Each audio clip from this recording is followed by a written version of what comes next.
Hello student, আমি তোমাদের Shantanu sir. আমি এবিটিএ টেস্ট পেপারে 2024 এবং 25 সালে হায়ার সেকেন্ডারি লেভেলে একটা জিওগ্রাফি এমসিকিউ সলভ করে দিচ্ছি। এসি নম্বর হচ্ছে 142 পাতায় রয়েছে। প্রথম প্রশ্নটা দেখো, ভৌমজলের প্রধান উৎস কি? না, ভৌমজলের প্রধান উৎস হচ্ছে বৃষ্টির জল, বৃষ্টি বা তুষার বলা জল। এটা দুটোই কিন্তু অপশান আছে, দুটোই অপশান হওয়া ঠিক, কিন্তু এখানে বৃষ্টির জলটাকে তোমরা করবে। পরের প্রশ্ন হচ্ছে, চুনাপথরের গুহার ছাদে ঝুলন্ত চুনের স্তম্ভকে কি বলা হয়? স্ট্যালাকটাইট বলা হয়, যেটা উপর ছাদ থেকে তুলে থাকে।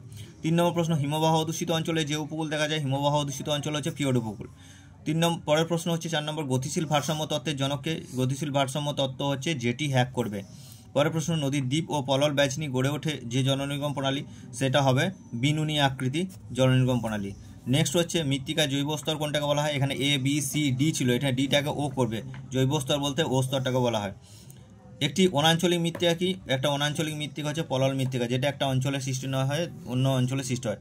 পরের প্রশ্ন, হ্যারিকেন সৃষ্টি হয় যে সাগরে, তা হলো কি? ক্যারিবিয়ান সাগরে হ্যারিকেন সৃষ্টি হয়। নেক্সট কোয়েশ্চেন, ওজোন গ্যাসের ঘনত্ব পরিমাপ করা হয় কিসে? না, ডবসন এককে পরিমাপ করা হয়, ঘনত্ব পরিমাপ করা হয়। পরের প্রশ্ন, লিথোফাইট উদ্ভিদ হচ্ছে কি? না, লিথোফাইট মানে শিলার গাত্রে যেটা উদ্ভিদ জন্মায়, সেটা হচ্ছে বন্য গোলাপ করবে। আচ্ছা, পরবর্তী হচ্ছে, জীববৈচিত্র্য উষ্ণকেন্দ্র শব্দটি প্রথম কে ব্যবহার করেছিলেন? সেটা হচ্ছে মায়ার্স করবেন। আচ্ছা, পরের প্রশ্ন হচ্ছে, খরাতে স্বাভাবিকের চেয়ে বৃষ্টি কম হয় কত? না, 75% যদি বৃষ্টি না হয় তাহলে সেখানে খরা সৃষ্টি হবে। পরের প্রশ্ন, তৃতীয় স্তরের কর্মীরা যে নামে পরিচিত। তৃতীয় স্তর মানে হচ্ছে পিঙ্ক কলার ওয়ার্কার, গোলাপি কলারের শ্রমিক বলা হয়। পরের প্রশ্ন, অপারেশন ফ্লাড যে বিপ্লবের সাথে যুক্ত, সেটা কি? না, সেটা হচ্ছে শ্বেত বিপ্লব বা দুধ উৎপাদনের সাথে যুক্ত। নেক্সট প্রশ্ন, ভারতের প্রথম কাগজ কল কেন্দ্রটি হচ্ছে, সেটা হবে শ্রীরামপুর, এটা শ্রীরামপুর করবে। পরের প্রশ্ন হচ্ছে, বিশ্বে পোশাক উৎপাদন রপ্তানিতে প্রথম দেশ হচ্ছে চীন। নেক্সট প্রশ্ন হচ্ছে, বিশ্বের দীর্ঘতম রেলপথ হচ্ছে ট্রান্স সাইবেরিয়ান। পরের প্রশ্ন, বিশ্বের বৃহত্তম আখ উৎপাদক দেশটির নাম হচ্ছে ব্রাজিল। নেক্সট প্রশ্ন, ভারতের উর্বর সমতল ভূমিতে যে বসতি দেখা যায়, সেটা হচ্ছে গোষ্ঠীবদ্ধ বসতি হবে।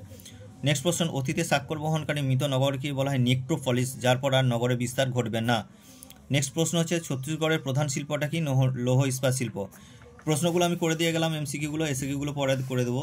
যদি আমার চ্যানেলটি ভালো লাগে তাহলে লাইক কমেন্ট শেয়ার করবে এবং একটা চ্যানেলে সাবস্ক্রাইব করে দেবে এবং বন্ধুদের মধ্যে অফুরন্তভাবে শেয়ার করবে এবং সম্পূর্ণ সঠিকভাবে আমি করে দিলাম। Thank you.